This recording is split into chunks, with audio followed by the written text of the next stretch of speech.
October 23, 1944. Night had folded the Belgian forest into a single, breathing darkness. Men moved like thoughts, silent, urgent, their faces low, pressed to the black earth. Somewhere ahead, the enemy slept with guns ready.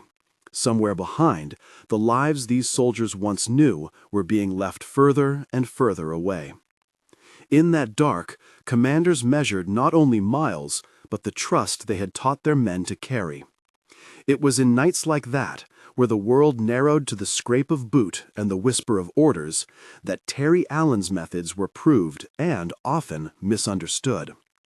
If you want the full story of terrible Terry Allen, his unvarnished leadership, the victories that followed his stubbornness, and the moral weight of what his soldiers found at the end of their road, stay with us. Subscribe, like, and turn on notifications so you don't miss the rest of this account. Major General Terry de la Mesa Allen was not a portrait that comforted desk clerks or suited committees. At his first mention in a roster, he was already an oddity. A West Point dismissal who nevertheless returned to the Army, a cavalry boy who kept the feel of horses in calloused hands even as mechanized warfare reshaped the world. He arrived at battlefields with a habit of looking where others did not, into night, into wooded shadows, into the thin seam between careful doctrine and the chaos that rewarded audacity. To his men, he became a figure of ferocity and devotion. To some of his superiors, he was an embarrassment, an affront to dress uniforms and parade ground order. The story of Allen is thus two stories at once: the tactical evolution of an officer who trusted darkness as a weapon, and the moral anatomy of a war that would demand both discipline and dissent. Born to a military household that valued service and a particular stubbornness, Allen's boyhood was threaded with horses and an appetite for the rough lessons of outdoors life. The cavalry tradition lingered in his posture long after he traded saddles for boots, and the rhythms of mounted maneuver, timing, surprise, the intimate reading of terrain, became seeds for tactics that, decades later, would find new expression under artificial light and sprayed tracer. West Point rejected him once. The Army kept him nonetheless. By 1918, he had been hardened in the mud and blood of the First World War, where wounds and medals taught him that command was less about form and more about the capacity of subordinates to live through the next day. Between wars, he became a trainer and mentor, a man who loved the drill that made men into units who could move and kill and return in some measure of order. He favored night training for the simple reason that war did not keep to daylight. At Camp Adair and other posts, he would force recruits to close their eyes to daylight certainty, and learn instead to sense their neighbor's weight, to count by sound, to trust the man beside them. The transformations were practical. Men who could close with the enemy under cover of darkness disrupted the rhythm of defense. Psychologically, they learned to be less afraid of the dark as a space of vulnerability and more as a cloak of control. These sessions were harsh and precise, map reading by starlight, silent hand signals, prearranged flares, and they left men exhausted but differently confident. A habit formed. Wherever night came, Allen saw an opportunity. When the war in Europe opened for the United States, Allen's reputation as a commander who could make raw soldiers fight with a will led him to command the 1st Infantry Division, known to history and to the men who served in it as the Big Red One. In North Africa, at the bitter lines around El Ghoutar and the broader Tunisian campaign, Allen displayed the stamina of a commander who could combine frontal grit with tactical imagination. His division moved under scalding desert sun, and through the nights that followed, he tested his units with small, violent actions to harden them for the larger storms to come. Successes there stiffened the confidence of his officers and deepened the loyalty of enlisted men who came to see in Allen a commander who would not cower from cost. The price was always there. Higher casualties, ragged companies, men whose lives were shortened by orders they trusted but that exacted an inevitable toll. Sicily was meant to be another proving ground. The Big Red One landed near Gela, and through hot July days and into the craggy approach to Trowina, the division fought in close, grinding engagements. Allen's inclination to press, to keep the pressure applied through unexpected hours and unorthodox thrusts, produced results. But his bluntness, his impatience with formalities, and his tolerance of loosened discipline set him on collision with higher command. The Allied command structure required commanders who could execute not only offensives but also the political smoothing of personalities and egos. Bradley, Marshall, Eisenhower each had obligations that extended beyond tactical success. In Sicily, the friction sharpened into accusation. Allen's methods endangered the stability and predictability the higher echelons prized. He was relieved of command in August 1943, a decision that read, to many in Washington and in the theater, as both administrative necessity and moral reproach. The relief was not a simple moral verdict. The reasons were multiple and nuanced. Some senior officers worried that Allen's loose discipline, his tolerance of drinking, his sometimes cavalier approach to regulations would set a dangerous precedent in a prolonged, sprawling war. Others saw a temperament unsuited to the diplomatic demands of joint and coalition commands. Still, there remained undeniable evidence that Allen got results where others feared to risk. The men under him tended to trust him so closely that many wrote about a ferocious bond. They followed orders with a faith born of repeated survival. To them, his removal felt like an injustice. To some of his superiors, it was an act of preserving the Army's institutional integrity. What followed was not the oblivion that relief might suggest. Major General Allen's career took a quieter turn, and then another turn toward redemption, one that would be hard-won and intimately tied to the very tactics that had made him controversial. He was reassigned and, in October 1943, regraded to Brigadier General to take command of the 104th Infantry Division, the Timberwolves. The 104th was to be formed, trained, and readied for a war that would test both men and doctrine. Allen embraced the work with the same appetite he had for night training years earlier. In Oregon, at Camp Adair, the Timberwolves were formed not as museum pieces, but as a cohort of fighters who would live by the night and river motifs that had crested in Allen's thinking. Darkness as an equalizer, waterways as gates into the enemy heart. Training under Allen's eye was mercilessly honest. He kept the cavalry memory of surprise alive, demanding that patrols move in silence, that radios be treated as a last resort rather than a comfort. He drilled assaults that began in twilight, rehearsed river crossings at the edge of dawn, and forced men to make decisions without the luxury of long staffs and time. Engineers learned to silence their bridges, medics were pushed into conditions that simulating broken supply, and sergeants were taught to hold small units together when commanders were rendered incapable. The transformation was not solely tactical. It was cultural. The Timberwolves learned to think of night as an ally rather than an enemy, to plan for the weight of the unknown as if it were a measured variable. The discipline was not the parade ground order that had unnerved Allen's critics, but rather a battlefield professionalism that accepted risk and trained men to manage it. By October 1944, the 104th was moving across the Atlantic, later landing and entering the fray on the continent.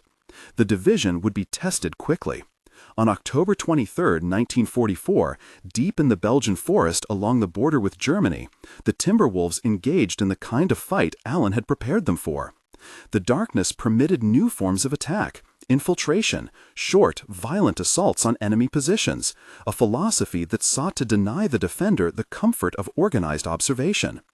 Allen watched as units move, a colonel passing down a terse signal, a lieutenant checking a map under a dim light, and saw his doctrine enacted not as an abstraction but as method. Men advanced on tight intervals, relying on sound and counting and the rehearsed cadence of movement. The engagement became a study in his central argument: fight fast, strike under cover, keep the enemy off balance. The 104th's fight that October night was hard and costly, but effective. Enemy positions yielded. German units were dislodged from prepared lines. Momentum crept forward. Small bridgeheads formed. Rivers in the broader campaign, like the Mark, were eyed as routes for further penetration. From those nights flowed another consequence. An institutional argument returned to the foreground. Critics renewed their doubts about commanders who valued audacity over predictable administration, even as the evidence of battlefield gains accumulated. For Allen, victories were measures of life preserved in the aggregate. The fewer days under siege, the fewer protracted artillery duels, the higher likelihood that survivors would one day go home. That utilitarian calculus sat awkwardly against the Army's need for order and uniformity. Winter tightened around the Ardennes. The Battle of the Bulge in December 1944 forced the 104th into defensive shifts and counterattacks that tested command elasticity.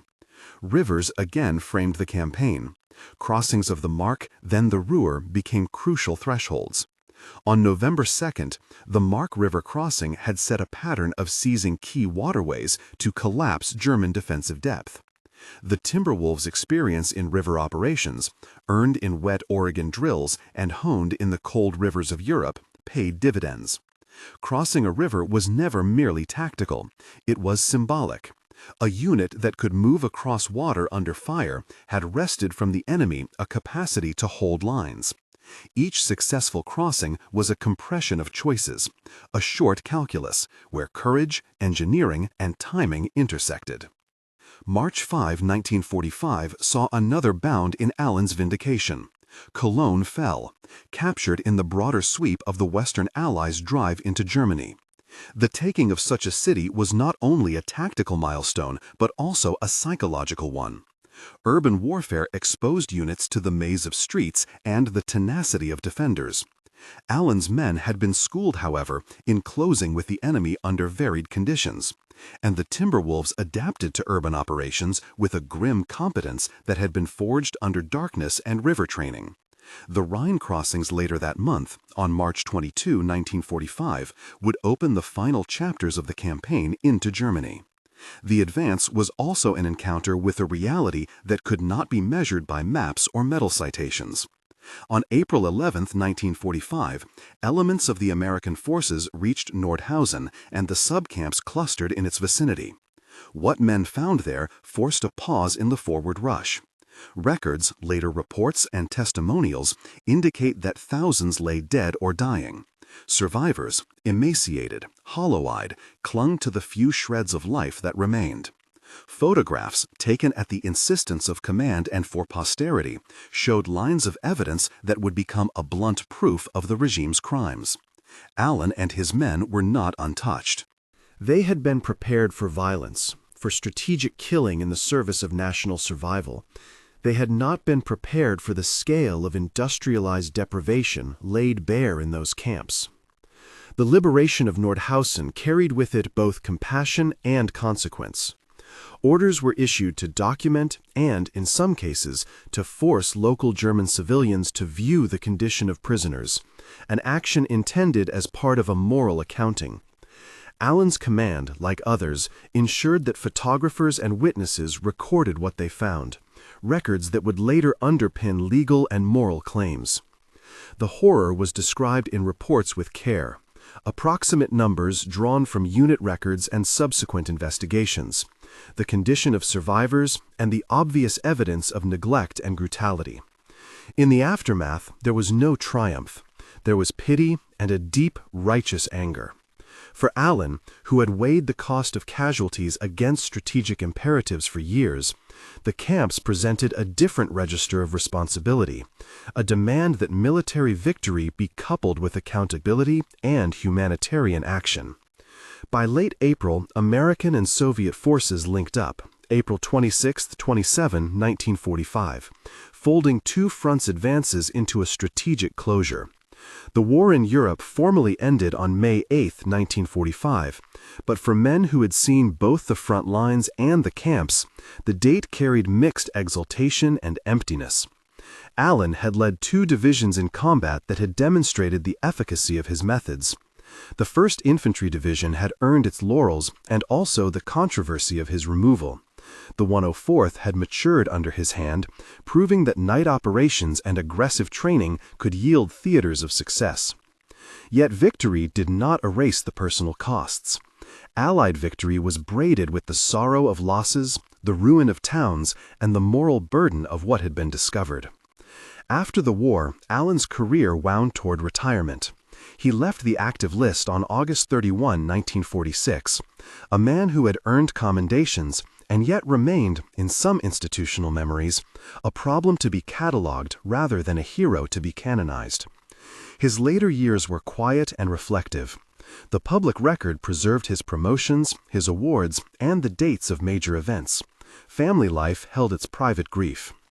In October 1967, tragedy revisited the family when his son, Terry de la Meza Allen Jr., died in Vietnam and was posthumously awarded the Distinguished Service Cross.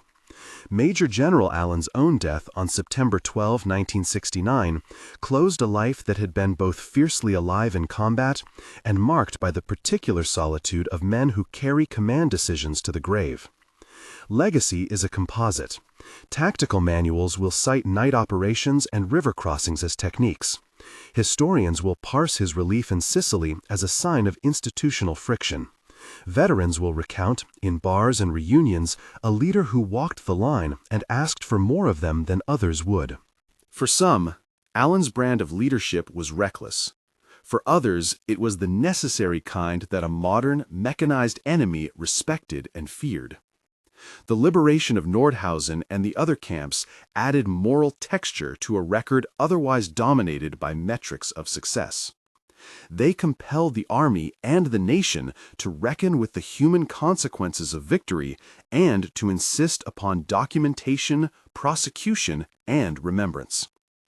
Terry Allen's story resists tidy moralization. He taught men to move through darkness and to use that darkness as an offensive instrument. He refused to allow bureaucracy to blunt a soldier's edge. He paid a price in his career for that refusal, yet his methods, hard-earned and often bloody, produced results.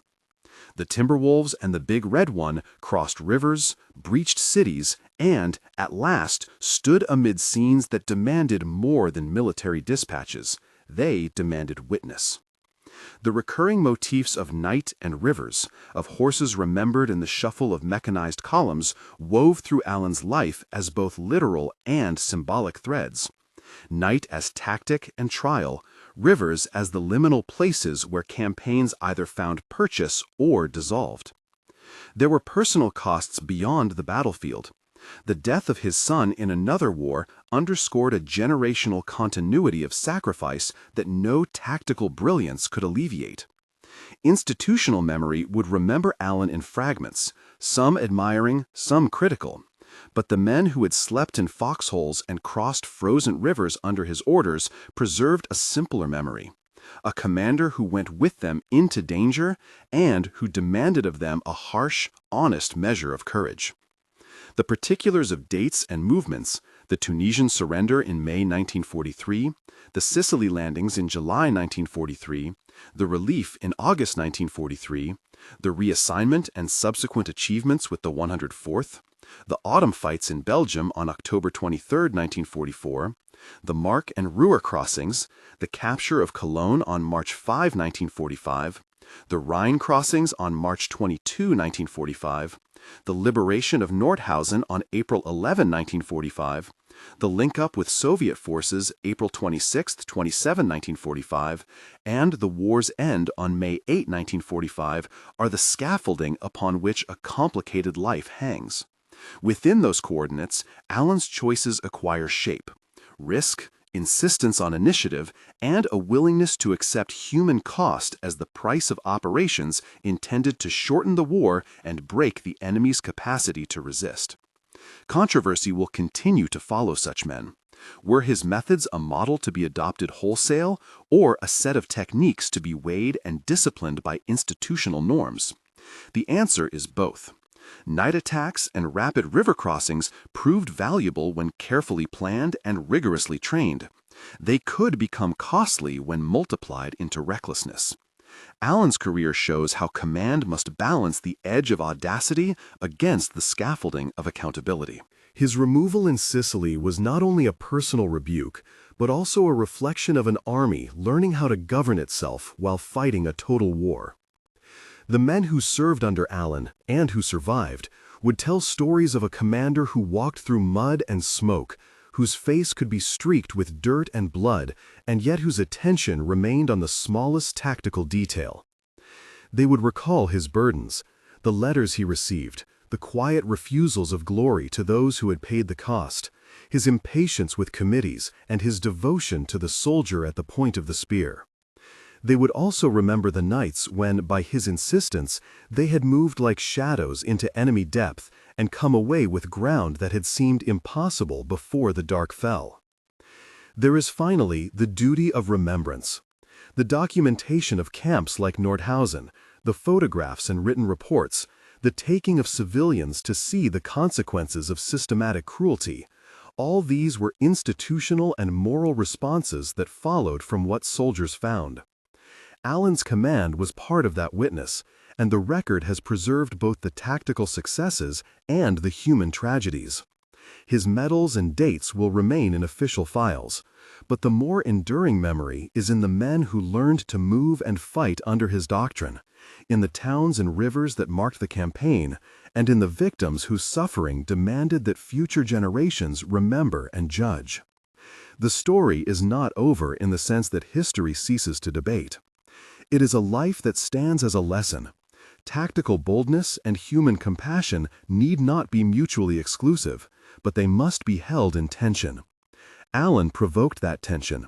He forced an army to ask whether swift victory justified methods that unsettled peacetime order.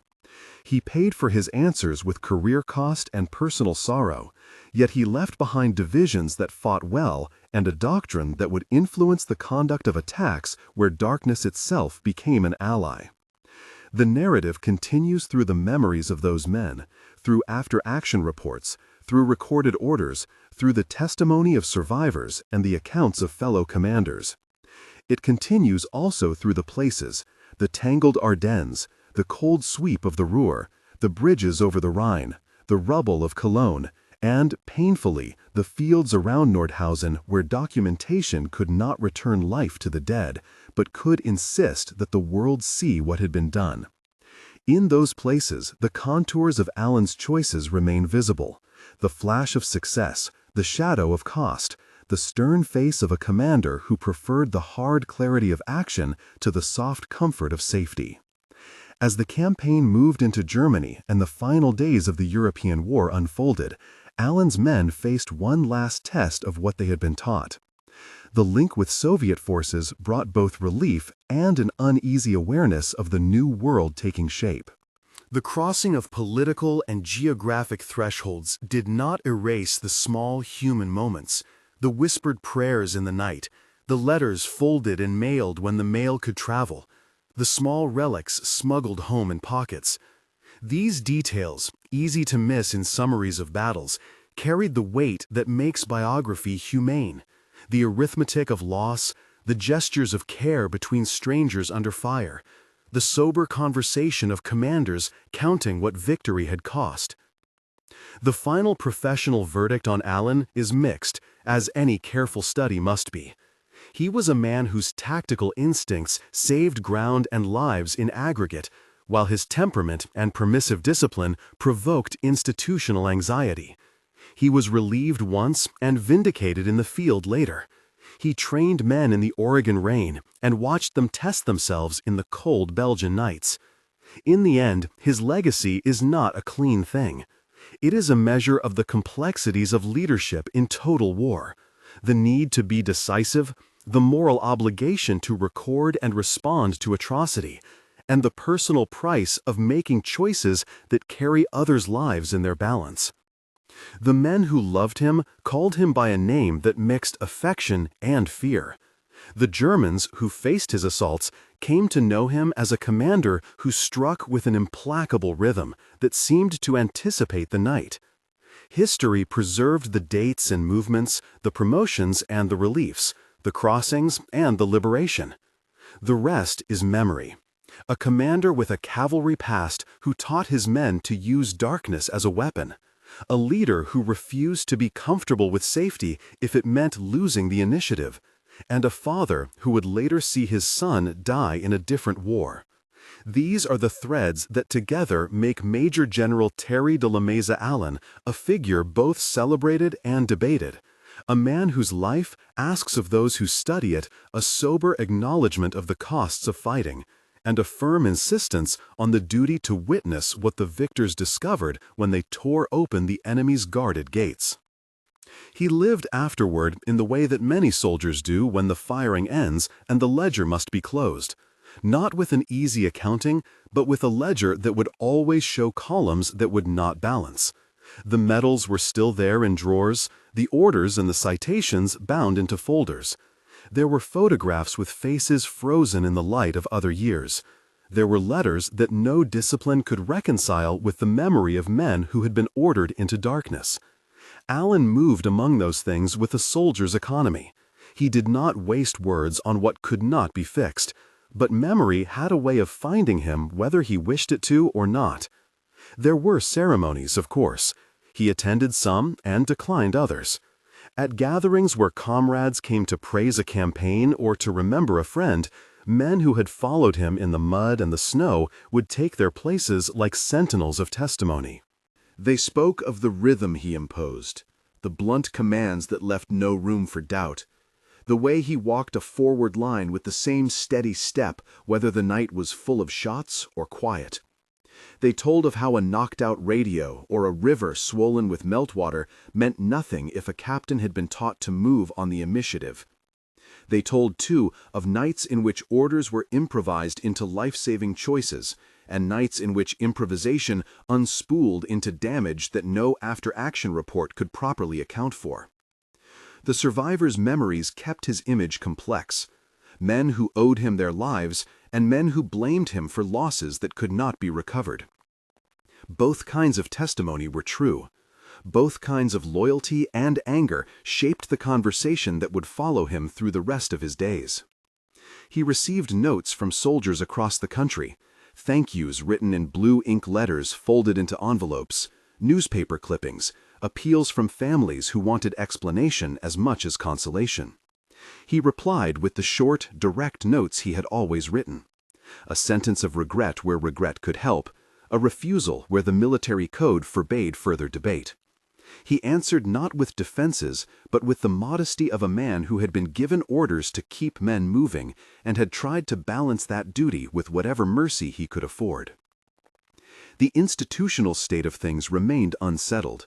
There were reviews and quiet inquiries, some outwardly formal, others the private counsel of senior officers who wished to distill the effective parts of his approach without the reckless edges. Doctrine committees wrestled with phrases and scenarios. Instructors in training centers argued late into the night over the question he posed in practice, if not in words. How much discipline could a unit hold when initiative from below was encouraged? How could a commander create an environment in which junior leaders thought for themselves without creating a permissiveness that invited catastrophe? Those were debates that would endure in staff houses and classrooms, and Allen's name would come into them as both exemplar and cautionary tale. He watched these conversations with the slow patience of a man who had once ordered the world by map and compass, and who now had to watch it being argued over in briefing rooms and journals. He was not a man given to pious reflection about systems. His affection was for the man in front of him who was pinned down and needed to be moved. If that meant endorsing boldness beyond the comfort of procedure, so be it.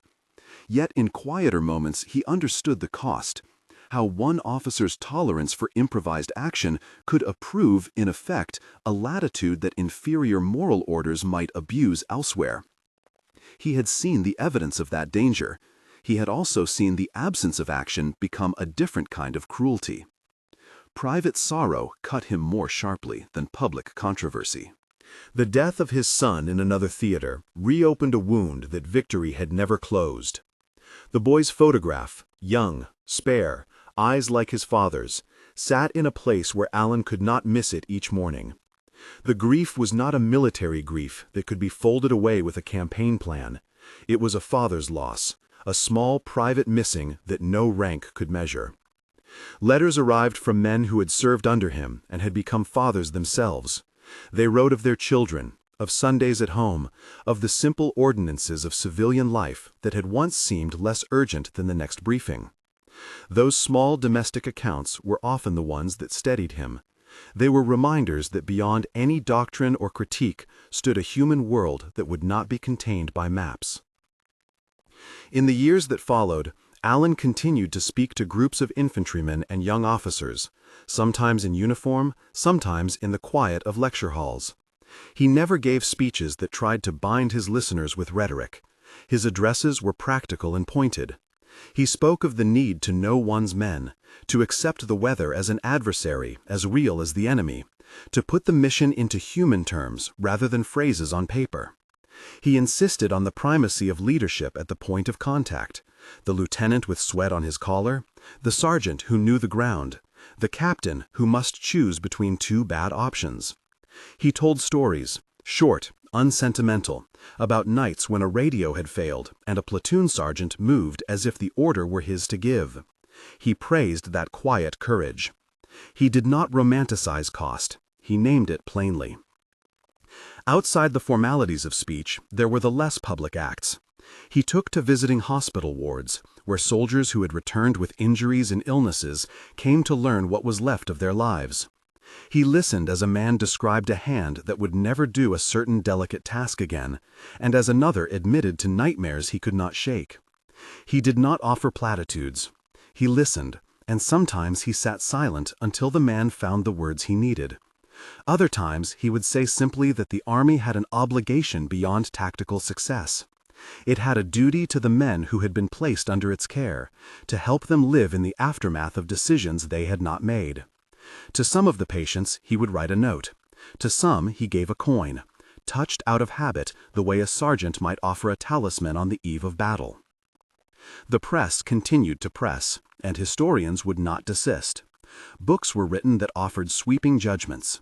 Some praised the aggressive tempo of his movements, the clarity with which he drove his units forward.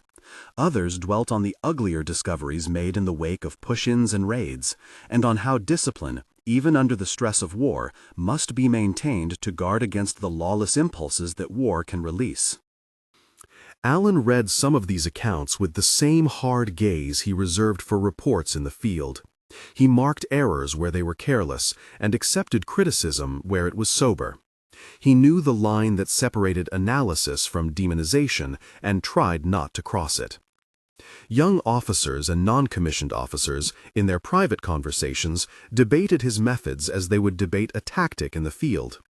He appeared in memoirs both as a mentor and as a stormy presence. In those recollections, one could find the man as he had been. Not merely an iron disciplinarian, not merely a father of tactics, but a leader whose greatest gift was to make the man under him feel that they were a single organism moving toward a single end. They described evenings when, after a day of hunting the enemy, he would walk among the men and ask questions that had nothing to do with orders. Where are you from? Where is your family? What does a good day look like for you? The answers mattered to him because he had learned that the answer would determine whether a man stayed or faltered when night fell and orders were indistinct. Yet the shadow remained. The liberation of camps and the discovery of atrocity left institutional scars that would require more than regret to heal. There were inquiries, some brief, some long, into the conduct of units and the behavior of men who had been under Allen's indirect influence. Those investigations varied in result. Some cleared units, others documented failures of command. For Allen himself, there was no single judicial verdict that satisfied either his supporters or his critics. What remained was a moral ledger that historians and soldiers would continue to examine. A ledger that required honest accounting, but also an acceptance of the tragic complexity of total war. He spent time in family houses where the scent of wood and tea replaced the tang of diesel and cordite. He gardened for a season, not with any illusion of escape, but because doing something grown and deliberate was a small antidote to the destructive business he had once commanded. He read with the slow, attentive focus of a man practiced in maps. Histories, biographies, the occasional novel that reminded him of landscapes that were not negotiation tables or battlefields. He would sometimes be visited by men from his old division, older, stooped, with medals dulled but still warm in the palm. They spoke of plans for reunions, of the difficulty of explaining to their children the logic of decisions that had once seemed necessary. They toasted him in low voices that carried a mix of affection and unresolved grievance. When he walked through towns that had been on the line, he noted how places changed and yet carried the faint fingerprints of what had been. A rebuilt bridge, a cleared street, a church that had been scarred by shrapnel. These things testified both to survival and to the past's abiding presence. In Germany, in small cemeteries and in rows of markers under untroubled grass, he understood that his life's work had left more than charts and honors. It had left men who would not speak for themselves again. He went to some of these graves, not with a public address, but in the private manner of a man who had once issued the orders that sent them forward. He could not unmake those commands. He could only stand, palms folded, and bear witness to the consequence. The military education system ingested his lessons and then chewed them rigorously. At staff colleges, instructors posed hypothetical situations: a night attack with limited intelligence, an opportunity to cut an enemy line by a daring flank, the question of when to press and when to pause. His name came into the classroom as a case study, not a saint to be emulated without criticism, nor a villain to be dismissed without study. In this way, he found a kind of posthumous utility. While he lived, he had driven practice.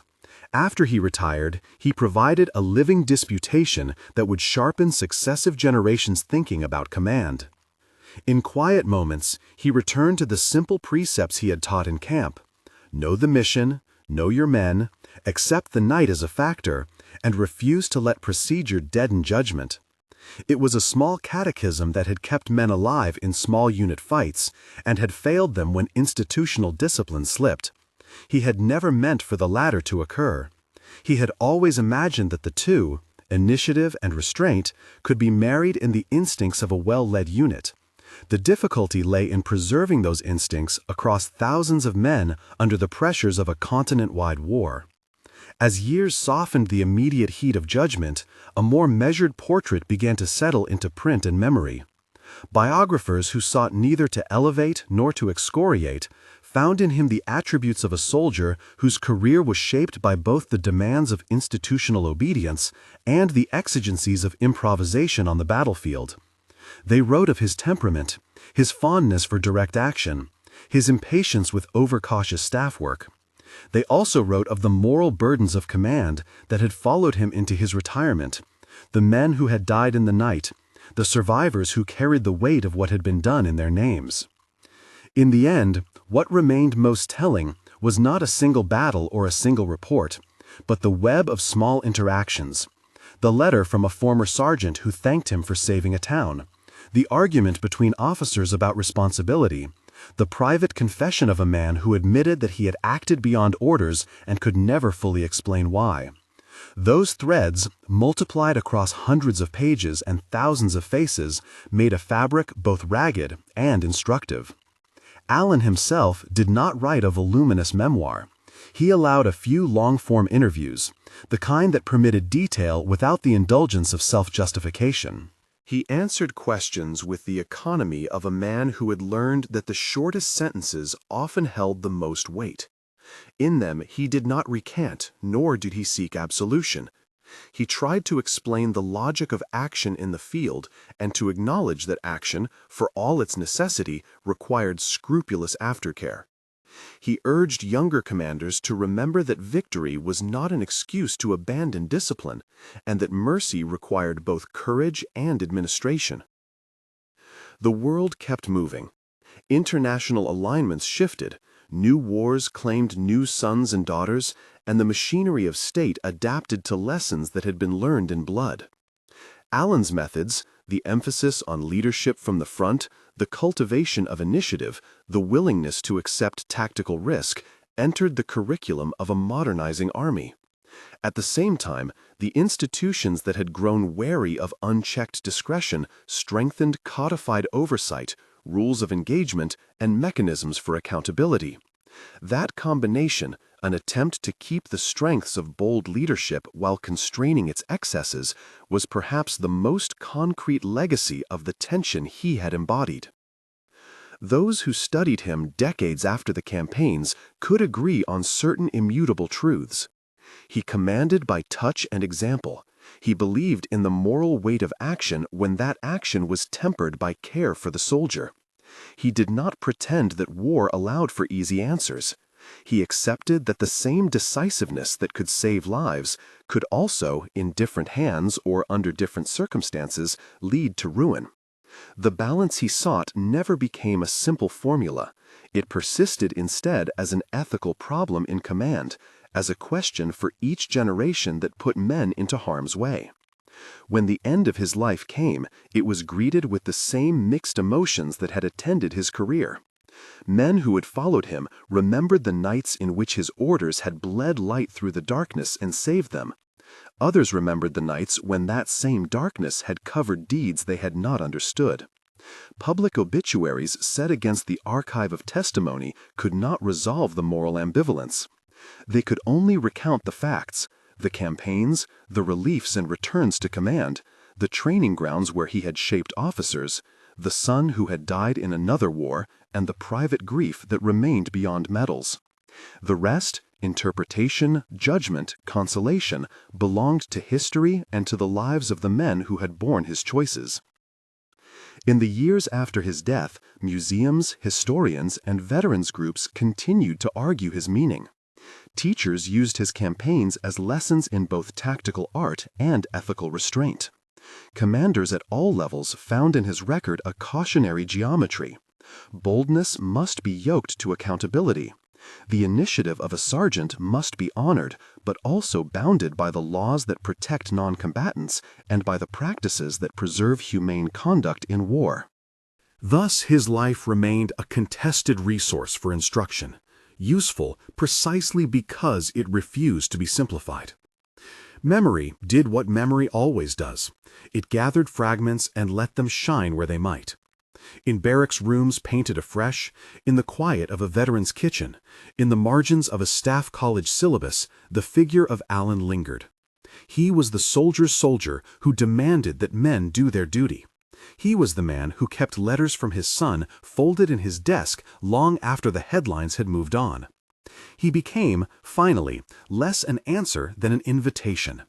To study the hard choices of command honestly, to admit the terrible costs of victory, and to teach the next generation that courage without conscience is a dangerous inheritance. That is the measure he left, not a tidy verdict, but a prompt to those who lead and those who study leadership to ask the same question he had pressed in his life: how to hold the need for swift, decisive action always within the bounds of humane responsibility. In the silence that followed his footsteps, the debate continued, and perhaps that continuing was itself part of the lesson he bequeathed, that history is not a sentence but a conversation, and that to remember is both to praise and to warn. In quiet rooms and on brightly lit podiums alike, Allen persisted as a question rather than an answer. A curator in a regional museum arranged his uniform beside a child's sweater folded into a drawer, one of the letters from his son, preserved in a faint, careful hand. Visitors stood before the glass and tried to reconcile the brass and the paper, the man who taught troops to move without hesitation, and the father who had written about a bicycle race, scraped knees, the way light fell through the kitchen window. Those small domestic details pried at the public story. They made it harder to keep him sealed inside the neat compartments history sometimes prefers. At the Staff College, a visiting instructor read a dispatch from one of Allen's after-action reports, then asked a roomful of young officers to argue both sides. "When do you move?" he demanded. "When do you wait? Whose life are you willing to wager on the measure of your certainty?" The debate that followed was not hypothetical in tone. It hummed with the knowledge that their decisions could be recorded forever in someone else's memory. They cited regulations and doctrine, the evolving laws that sought to bind action to restraint. And, in the margins of their notes, they jotted reminders drawn from Allen. To look at a soldier and not simply at a problem to be solved. To remember that the human consequences of order outlasted any medal. Veterans gathered in kitchens and bars and on porches with tea cooling beside them. One former sergeant, who had carried a wounded man across wet fields at Allen's command, still rubbed the old scar on his palm and laughed without humor at the way memorial committees argued over wording for a plaque. Another kept, in a tin box, the telegram that had come in the year that Allen's son had died. Some nights they would read the names of those lost, not to tally glory, but to count the living, to remind themselves why caution mattered as much as courage. For Allen's descendants, the private residue of his life had its own logic. His granddaughter, turning the pages of letters she had found in the desk long after the house was emptied, discovered a punctuation of tenderness she had not expected. In a line about rain, the old man thanked his son for teaching him to notice the gutters when he visited. In another, he confessed unease at a command decision and asked for an opinion he knew his son would give if they had the chance. Those notes did what public narratives could not. They complicated reverence with intimacy. They forced an understanding that a life of command contained both habit and hesitation. So the conversation endured.